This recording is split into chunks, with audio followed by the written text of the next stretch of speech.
평안하게 잘 지내셨습니까? 오늘 천년왕국 시리즈 세 번째 시간 진행하도록 하겠습니다. 오늘 강의를 시작하기 앞서서 몇 가지 질문을 던지면서 여러분의 생각을 한번 불러일으켜 보겠습니다. 첫 번째 질문은 죽은 신자들, 그동안에 또 오늘도 돌아가신 분들 가운데 그리스도인들이 많이 있을 겁니다. 자, 그런 죽은 신자들은 지금 어디에 있을까요? 그리고 천년왕국이 시작된다면 어디로 가게 될까요? 두 번째 질문은 재림과 휴거는 같은 사건일까요? 다른 사건일까요? 대다수의 사람들은 이 두 단어를 같은 의미로 많이 사용하거나 또는 혼동하기도 합니다. 세 번째 질문은 새 예루살렘이라는 도시, 성경에 보면 그 도시가 등장하는데 정확히 언제 등장할까요? 천년왕국 때일까요? 아니면 그 후에 영원한 시대에서 생기는 것일까요? 네 번째 질문은 흰 왕자 심판, 백보자 심판이라고 불리는 그 심판이 가장 무거운 심판인데 그것이 천년왕국 시작 전에 있을지 아니면 끝난 후에 있을지. 그리고 마지막 질문은 우리가 공부하고 있는 이 천년왕국 시리즈, 자, 천년왕국이 다 끝난 이후에 그 다음은 이 세상은 어떻게 될까요? 제가 오늘 강의를 시작하기에 앞서서 방금 말씀드린 이 5가지 질문, 여러분 한 번도 아마 명확하게 정리해 보고 들어보신 적이 있으십니까?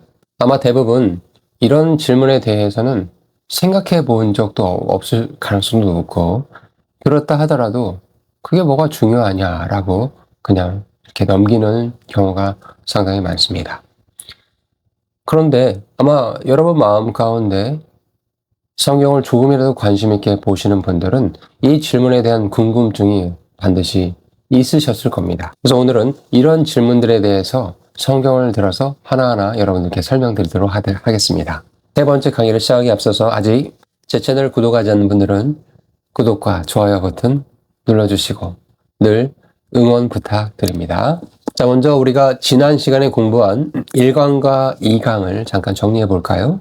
자, 1강에서는 천년왕국이 영적인 비유가 아니라 물리적인 실체가 있는 장소이다 라고 말씀을 드렸습니다. 그리고 두 번째 강에서는 천년왕국에 대한 4가지 신학적인 견해에 대해서 설명을 드렸어요. 무천년설 기억나십니까? 무천년설, 후천년설, 역사적 전천년설, 세대주의 전천년설. 그리고 본 시리즈는 전천년설에 서서 말씀을 드린다고 했습니다. 그런데 앞으로 이제 이 입장을 가지고 성경을 보게 되면 앞으로 우리가 다룰 7년 대환란기, 그리고 휴거, 재림, 첫째 부활, 흰 왕자 심판, 새 예루살렘, 이런 것들이 이제 등장할 터인데 자꾸 이게 덩어리로 잡혀 있다 보니까 어떤 의미인지 잘 이해하지 못하는 경우들이 있습니다. 자, 그래서 오늘은 이 시간이라는 한 줄 위에서 5가지 점을 찍고 그 타임라인에 대해서 말씀을 드리도록 할게요. 여러분 이렇게 시간이 있다고 해봅시다. 그리고 이쪽으로 갈수록 이제 영원의 시간이고, 여러분 공간 속에 5개의 점이 있다고 생각해 볼게요. 첫 번째는 교회 시대, 그리고 두 번째는 7년 대환란, 세 번째는 천년왕국, 그리고 네 번째는 사탄의 마지막 반란, 그리고 마지막 영원한 나라. 자, 이 5가지 점을 잘 기억하셨습니까? 자, 그러면 제가 첫 번째 점이 교회 시대라고 말씀을 드렸어요. 여러분, 교회 시대란 무엇을 의미하는 걸까요? 여러분, 우리가 지금 교회 시대를 살고 있다라고 말을 하는데 언제부터가 교회 시대입니까? 예수님께서 이 땅에 오신 시대부터 교회 시대가 되는 겁니까? 네, 이 교회 시대는 예수님께서 부활 승천하신 사도행전 1장에 나와 있죠. 그 시점을 기반으로 그분이 다시 오시는 그날, 우리에게는 휴거의 날, 그 시간까지가 교회 시대입니다. 2000년이 흘렀고 지금도 이 교회 시대는 진행 중에 있습니다. 우리가 교회 시대 참 많이 들어본 말인데 이 말의 무게를 여러분 얼마나 느끼시는지 모르겠어요. 이 말을 우리가 잘 묵상해 보면 많은 영적인 의미들이 있습니다. 여러분, 교회 시대라는 말 그 자체가 이제 이 시대는 전체의 시간의 일부다라는 의미를 지금 갖고 있는 거예요. 그러니까 교회 시대가 모든 전체가 아니다. 이런 의미를 갖고 있다는 겁니다. 그러니까 한 시대이지 everything이 아니라는 얘기죠. 영원하지 않다는 겁니다. 우리는 보통 이 세상이 영원할 것처럼 살아갑니다. 그러나 우리들의 미래, 우리 손자의 미래까지 이 시스템 안에서 생각을 하죠. 그런데 성경의 시야는 다릅니다. 지금 이 시대, 우리는 나이가 되면 결혼하고, 일하고, 아이를 낳고, 또 죽고, 또 다음 세대가 또 이어져 가는 이 시스템.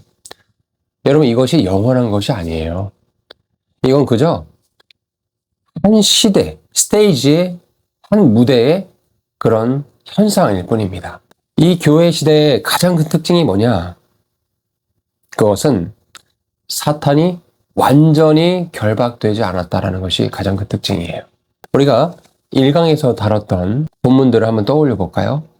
사탄을 성경에서 뭐라 말씀하냐면 이 세상의 임금이라고 표현했어요. 요한복음 12장 31절에 또 그리고 고린도후서 4장에 보시면은 사탄을 향해서 이 세상의 신이라고 표현을 합니다.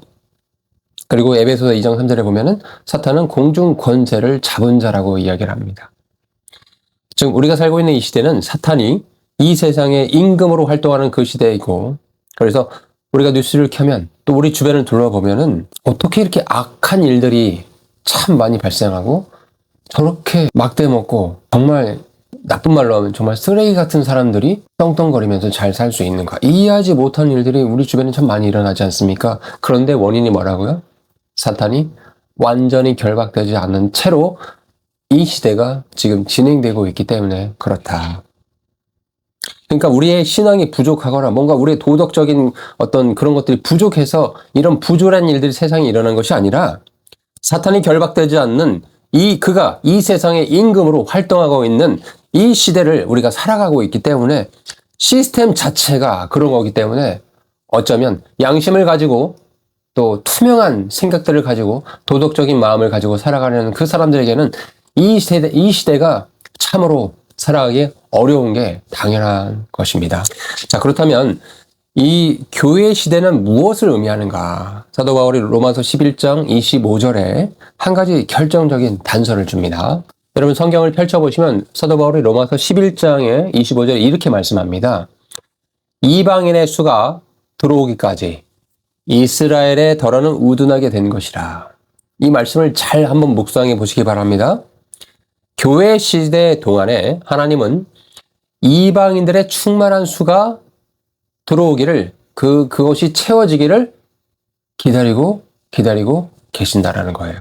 우리 한국인이 이 복음을 듣고 회심하는 거, 그게 사실은 이 시대의 본업이 진행되고 있다라는 강력한 증거입니다. 우리가 살고 있는 이 시대, 사탄이 활개치는 이 시대 동시에 하나님은 천하 만국의 자신의 백성들을 한 사람 한 사람 예수님의 신부의 명단으로 채우는 그 일을 지금도 하고 계신다라는 사실. 그리고 그 충만한 수가 채워지는 마지막 한 사람이 들어오는 그날 이 교회 시대는 마감하게 됩니다. 끝장이 납니다. 자, 다음. 자, 그러면 죽은 신자는 지금 어디에 있는가? 이렇게 설명드리면 많은 분들이 그러면 예수님 잘 믿다가 돌아가신 우리 할아버지 할머니 또 우리 친인척 또 내가 아는 지인분들 이런 분들은 지금 어디에 계십니까? 라고 묻습니다. 성경이 답을 이렇게 하고 있어요. 여러분 빌립보서 1장 23절의 말씀을 가보면 바울이 어떻게 얘기를 하냐면 내가 지금 이 몸을 떠나서 그리스도와 함께 있는 것이 훨씬 더 좋다라고 바울이 고백합니다. 또 고린도서 5장 8절에도 이 몸, 육신의 몸, 이 몸을 떠나서 주와 함께 있는 것을 더 원한다라고 바울이 고백을 합니다. 자, 이 말씀의 근거로 통해서 즉 죽은 신자들의 영혼은 지금 그리스도와 함께 낙원 또는 셋째 하늘이라 불리는 그 그곳에 지금 있는 것이에요. 의식이 있고 그분과 교제를 하고 있습니다. 다만 아직 영화로운 부활체의 몸을 입지 못한 그런 어떤 과도기적인 상태로 있는 것입니다. 그 영혼들이, 주님과 함께 있는 그 영혼들이 부활의 몸, 영화로운 몸을 입게 되는 그 시점은 이 교회 시대가 끝날 그 지점에 이루어지게 될 것입니다. 자, 두 번째 단계로 넘어가 볼까요? 자, 두 번째 지점은 교회 시대가 끝나는 지점에 어떤 일이 발생한다고요? 7년 대환란이 온 세상에 발생합니다. 자, 이 7년이라는 시간이 어디에서 나오는가? 제가 지난번 강의에서 여러 번 말씀드렸죠. 다니엘서 9장 27절에 그것을 근거로 하고 있다. 다니엘은 70일의 환상을 보았고 70일에는 70 곱하기 7, 490년인데 그 중에 마지막 한 일에 곧 7년이 인류 역사의 가장 마지막 무대에 펼쳐질 것으로 지금 예언이 되어 있다. 아직 성취되지 않은 채 우리 앞에 남아있는 과제처럼 있다라고 말씀드렸습니다. 이 7년에 대해서는 제가 지난번 영상에서도 말씀을 드렸고 그것 잘 이해하지 못한 분들을 위해서 제가 다음 시간에 또 한번 다루도록 하겠습니다. 자, 교회 시대에서 이 7년의 환란기로 넘어가는 그 다리의 시작 지점에 뭐가 있다고요? 7년 대환란. 근데 그 시작지에 더 세밀하게 하면 어떤 일이 먼저 있어야 된다고요? rapture, 휴거. 성도들이 호련히 눈 깜짝할 사이에 몸이 변화하는 것. 하나님의 나팔 소리와 함께 공중에서 주님이 오실 때 눈 깜짝할 사이에 살아있는 성도들이 몸이 변해서 공중으로 채어 올라가는 그 사건이 바로 7년 대환란 전에 반드시 발생할 겁니다. 여러분 잘 들으십시오. 이게 휴거의 그림입니다. 그리스도가 하늘에서 강림하시는데 여러분 뭐라고요? 땅이 아니라 공중까지 오신다라는 거예요. 그리고 그분 안에서 죽은 신자가 먼저 일어나요. 지금 셋째 하늘에 계신 분들 말하는 겁니다. 그 죽은 신자가 먼저 일어나서 부활체, 영화로운 몸을 받습니다.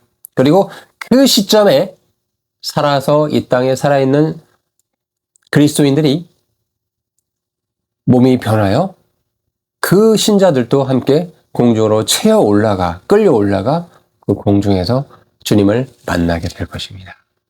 여러분 상상만 해도 너무 가슴 벅차지 않습니까? 그리스도인들에게 이런 소망의 메시지를 주님께서 약속해 주셨다는 사실을 여러분 기억하시기 바랍니다. 자, 이게 우리가 평생 재림이라고 부르며 한 덩어리로 묶었던 그 사건의 앞쪽 절반이에요. 이 사건이 휴거이고 이 사건이 환란기를 여는 시작점이 될 것입니다. 자, 그러면 제가 서두에 드렸던 질문을 한번 정리해 봅시다. 휴거와 재림이 같은 걸까요? 다른 걸까요? 정확히 말씀드리면 하나의 큰 사건의 투 스텝이다 라고 기억하시면 좋겠습니다. 근데 그 시간의 간격은 7년의 간격을 두고 먼저 일어난 일, 7년 후에 나중에 일어난 일, 이것이 휴거와 재림이다 라고 이해하시면 좋겠습니다. 먼저 휴거가 뭐라고요? 예수님께서 공중까지 오시고 그때 왜 그렇게 하신다고요? 그리스도 안에 잠자 있는 자들, 또 그 시점에 살아있는 자들을 부활체 몸으로 변화시켜 공중으로 채워 올라가 주님과 만나게 하시는 그 사건이 바로 환란 직전에 있을 것이고 7년이 지난 시점에 이제 그분이 부활한 성도들과 함께 땅으로 오시고 주님께서는 감난산에 발을 디딛는 그 사건이 환란 후에 있을 것이다. 자, 그 7년의 사이에 이 지구에는 정말 무시무시한 하나님의 심판의 시간이 진행이 될 것이다. 적그리스도가 등장하고 나팔, 대접의 21개의 재앙이 정말 온 지구 역사상 단 한 번도 있지 않았던 엄청난 재앙의 시간이 이 땅에 있을 것이다. 그리고 마지막에 아마겟돈 전쟁이 벌어지게 될 것이고. 자, 이러한 디테일은 다음 강의에서 좀 더 자세히 말씀드리겠습니다. 중요한 거는 이 7년이 교회 시대와 이 다음 시대를 여는 다리의 역할을 하고 있는 것이다 라고 기억하시면 됩니다. 자, 이 7년 대환란이 끝나고 드디어 천년왕국이 펼쳐집니다. 아멘. 자, 이 천년왕국이 시작되는 그 첫 장면이 어떤 모습일까요? 여러분 성경 요한계시록 19장 20장에 내용을 펼쳐보시기 바라요. 요한계시록 19장 11절에서 16절의 말씀을 읽어보시면 그리스도께서 백마를 타고 땅으로 강림하십니다. 그리고 17절부터 21절 말씀에 가서 보시면 적그리스도와 거짓 선지자가 잡혀서 불못에 던져지게 되죠. 그리고 계시록 20장 1절에 3절에서 말씀 보면은 천사가 사탄을 잡아서 무적행에 결박시켜버리죠. 드디어 사탄이 완전히 결박되는 일이 그때서야 비로소 발생하게 된다는 겁니다. 그리고 얼마 동안 사탄이 결박되죠? 1000년 동안 그 무적행에서 갇혀있게 되죠.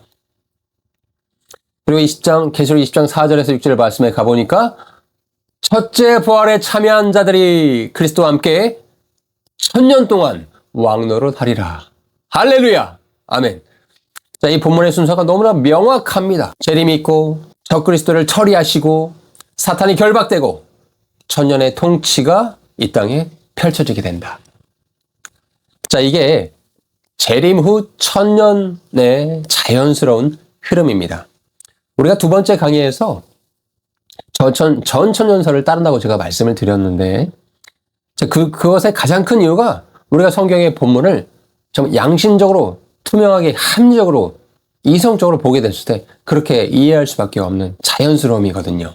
자, 그러면 이제 좀 더 구체적으로 죽은 신자가 천년왕국에서 어떻게 지내는가 이 질문에 대해서 말씀드릴게요.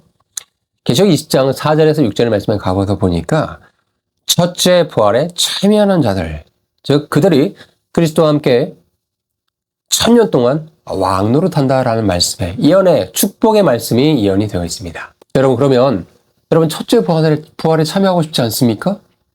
저는 너무나 간절히 소망하거든요. 그렇지 않아요? 그리스도와 함께 1000년 동안 왕노릇하는 그런 축복, 사람의 눈으로 보지도 못하고 귀로 들어보지도 못하고 마음으로 생각하지 못한 그 축복을 우리에게 지금 이렇게 그리스도인들에게, 예수님의 자녀들에게 약속해 주셨는데 이 약속의 주인공이 되고 싶지 않습니까?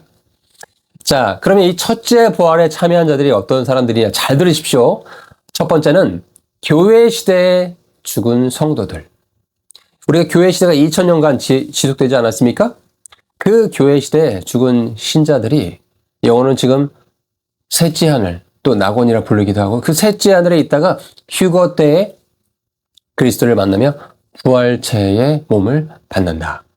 그리고 그 환란기, 7년 환란기에 죽은 순교자들이 있어요. 그분들도 환란이 끝난 지점에 첫째 부활에 참여하게 된다.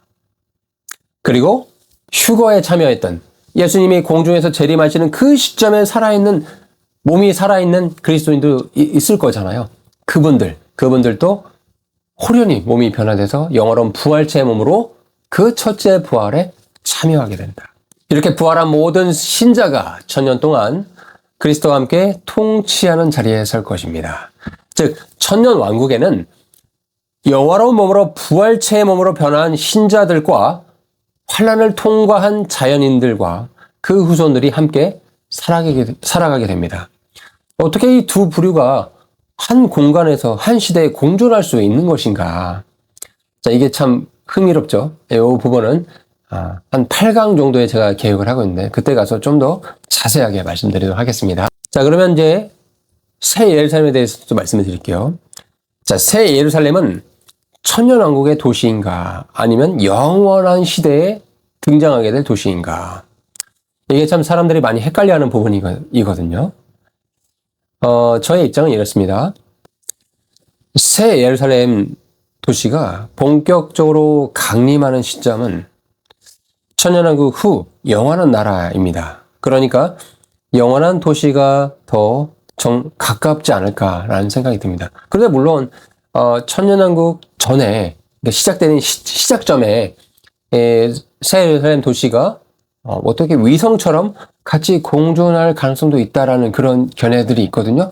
그 부분도 상당히 타당해 보여서 이것은 OX로 말하기가 참 쉽지 않은 부분입니다. 천년왕국 시작 지점에부터 새 예루살렘 도시가 같이 있을 수도 있다. 아니면 천년왕국이 끝나고 영원한 세상이 펼쳐지는 그 시점에 하나님께서 예비하신 거룩한 도시 새 예루살렘이 내려올 수 있다. 이 두 가지 견해를 열린 마음으로 보시고 얘기를 들어주시면 좋겠습니다.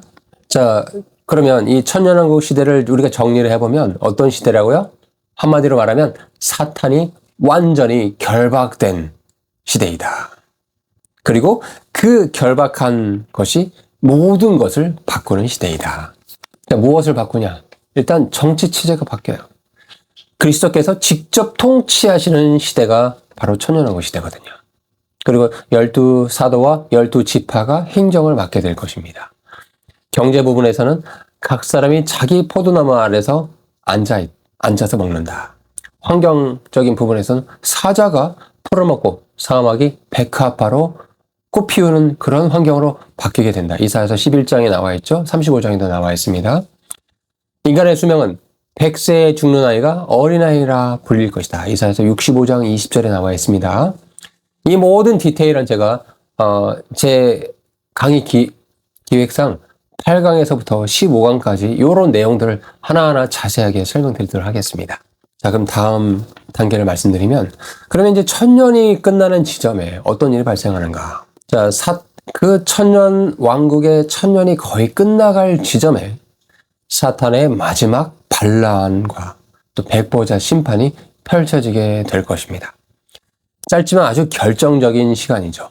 요한계시록 20장 7절에 보면 천년이 다 참에 사탄이 그 옥에서 감옥에서 놓여서 나와서 땅의 사방 백성 곧 곡과 마곡을 미혹하고 모아서 싸움을 붙이리니 그 수가 바다의 모래와 같으리라 라고 말씀합니다. 자, 천년 동안 결박되어 있던 사탄이 잠깐 풀려납니다. 그런데 참 아이러니하게도 그리스도가 직접 통치하는 그 시대, 평화로운 시대를 살았던 사람들 중에 바다의 모래 같은 수많은 사람이 사탄의 미혹에 현혹되어 따라가 버린다라는 거예요. 자, 이 한 줄이 참 우리 마음을 참 충격을 주는 내용이죠. 어떻게 완벽한 환경 속에서 살았던 인간들이 자발적으로 죄를 짓고 어둠을 선택할 수 있는가? 왜 이런 일이 가능할까요? 그리고 하나님은 왜 사탄을 다시 잠시 풀어주시는 걸까요? 이미 결박해서 못 나오게 가둬놓으셨으면 그렇게 계속 가둬놓으시면 되는데. 자, 그러나 이 사탄의 마지막 결말은 성경에 이미 다 결말이 정해져 있습니다. 사탄과 그의 추종자들은 단숨에 진압이 되고 하늘에서 불이 내려와서 그들을 불사르고 사탄은 영원토록 불타는 불호수, 불못에 던져지게 되고 그와 함께 따랐던 모든 악한 자들도 사탄과 함께 영원토록 지옥에서 심판을 받게 될 것입니다. 자, 그 이후에 직후에 가장 무거운 장면이 펼쳐지게 됩니다. 저는 이 장면을 성경에서 읽을 때마다 정말 굉장히 두렵고 무섭고 하나님을 경외하는 마음으로 다시 이 성경을 보게 되는데, 여러분 요한계시록 20장 11절에서 15절의 말씀 여러분 한번 쭉 읽어보시기 바라요. 내가 보니 크고 흰 보좌와 그 위에 앉으신 이를 보니 땅과 하늘이 그 앞에 피하여 간대었더라. 여러분, 하나님의 흰 왕자에 앉아 계신 그 하나님의 위엄이 얼마나 놀라운지 땅과 하늘이 피하여 사라져 버렸대요. 여러분 이게 상상이 되십니까? 하나님의 위대하심이, 위엄하심이 이렇게 놀랍다라는 걸 성경이 지금 말씀하고 있습니다. 또 내가 보니 죽은 자들이 큰 자나 작은 자나 그 보좌 앞에 서 있는데 책들이 펴 있고 또 다른 책이 펴져 있으니 곧 생명책이라. 누구든지 생명책에 기록되지 못한 자는 영원한 호수, 불못에 던져지리라. 여러분, 흰 왕자 심판, 백보자 심판은 천년왕국 전인가요? 후인가요? 여러분, 우리가 성경을 보니까 어떻게 돼요? 어때요? 천년왕국 후에 이 일이 이제 발생하게 된다는 걸 알 수 있죠. 자, 천년이 끝난 지점에 또 사탄이 완전히 진압된 그 직후에 이 흰 왕자 심판, 백보자 심판이 펼쳐지게 될 것입니다. 이 백보자 심판에 대해서는 제가 아마 7강 정도에 자세하게 말씀을 드릴 것이고, 그때 양과 염소의 심판, 마태복음 25장에 등장하는 그 내용도 자세하게 설명을 드리도록 하겠습니다. 오늘은 좀 간략하게만 말씀드리면, 양과 염소의 심판은 뭐냐면은 천년왕국이 시작되는 그 지점의 심판이고, 환란을 통과한 자연인들에 대한 심판이다라고 이해하시면 좋겠습니다. 백보자 심판, 흰 왕자 심판은 천년왕국이 끝나는 그 지점에 있는 심판이고, 누구에 대한? 죽은 자들에 대한 심판이다. 이렇게 이해하시면 좋겠습니다. 그러니까 두 심판이 시점도 다르고 대상도 다르고 성격도 다릅니다. 마지막으로 이제 이 흰 왕자 심판이 있고 난 이후에 바로 이제 영원한 나라가 펼쳐지게 됩니다.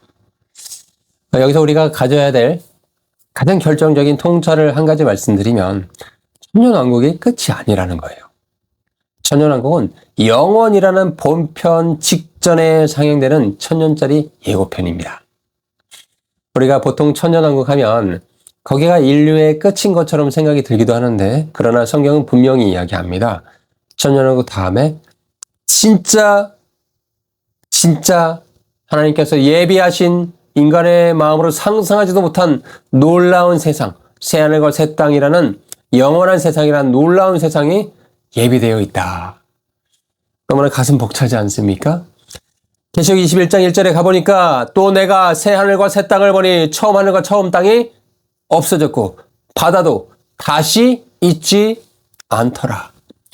처음 하늘과 처음 땅이 사라졌다. 이게 무슨 말입니까? 천년왕국에서 회복되었던 그 지구, 사자가 풀을 먹고 사해가 살아난다는 그 지구도 처음 것이라는 거예요. 인간의 관점에서 보면 그 천년왕국이 참 새롭게 변화된 좋은 환경이라고 생각했는데, 하나님 보시기에는 그거는 비교할 수 없는 정도의 대체돼서 버려져야 할 처음 것이라는 겁니다. 그리고 이제 새로운 무대가 펼쳐지게 될 것입니다. 그 새로운 시대의 가장 큰 특징은 한 단어로 압축이 되는데, 여러분 예상이 되십니까? 바로 뭐예요? 없음이에요. 없음. 사탄이 없습니다. 영원한 불못에 갇혀 있어요.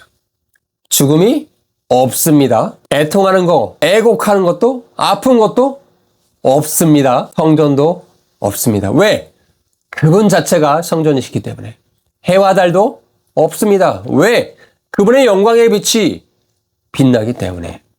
밤도 없습니다. 천년왕국에서는 이 없음들 중에 일부만 회복이 되었고, 사탄은 결박되었지만 사라진 것은 아니었고, 죽음은 줄었지만 완전히 사라진 것이 아니었었죠. 그러나 영원한 나라 새하늘과 새 땅에서는 이 모든 것이 없음으로 완성이 됩니다. 그리고 이 영원한 나라 한가운데 새 예루살렘 도시가 있습니다. 계시록 21장 2절의 말씀을 보십시오. 또 내가 보니 거룩한 성 새 예루살렘이 하나님께로부터 하늘에서 내려오니 그 준비한 것이 신부가 남편을 위하여 단장한 것 같더라. 여러분 주목해 주십시오. 우리가 그 도시로 올라가는 게 아닙니다. 그 도시가 내려온다고 말씀하고 있죠. 우리가 죽어서 천국에 올라간다. 그 그림이 사실은 성경의 마지막 그림과 정반대입니다. 성경의 마지막 그림은 그 하나님께서 예비하신 거룩한 도시 새 예루살렘 도시가 우리에게 내려오는 그림입니다. 여러분 이것만 기억하시면 좋겠어요. 요한계시록 21장 3절에 이렇게 기록되어 있어요. 하나님의 장막이 사람들과 함께 있으니 하나님께서 그들과 함께 계시리니 그들은 하나님의 백성이 되고 하나님은 친히 그들과 함께 계셔서 그들의 하나님이 되시고. 여러분 창세기 1장에서 하나님께서는 사람과 함께 거니셨습니다. 그러나 죄로 인해서 이 놀라운 축복이 끊어졌었죠. 그리고 6,000년 동안 수많은 끊어진 동행을, 이 고통의 시간이 지난 이후 이 끊어진 동행이 다시 회복되는 이야기가 이렇게 성경에 기록되어 있습니다.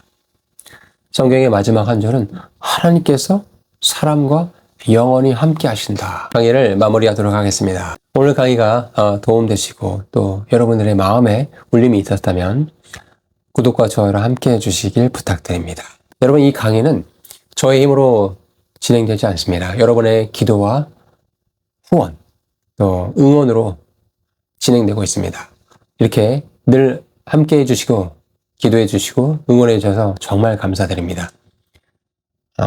평안하게 잘 지내시고 다음 시간에 또 찾아뵙도록 하겠습니다.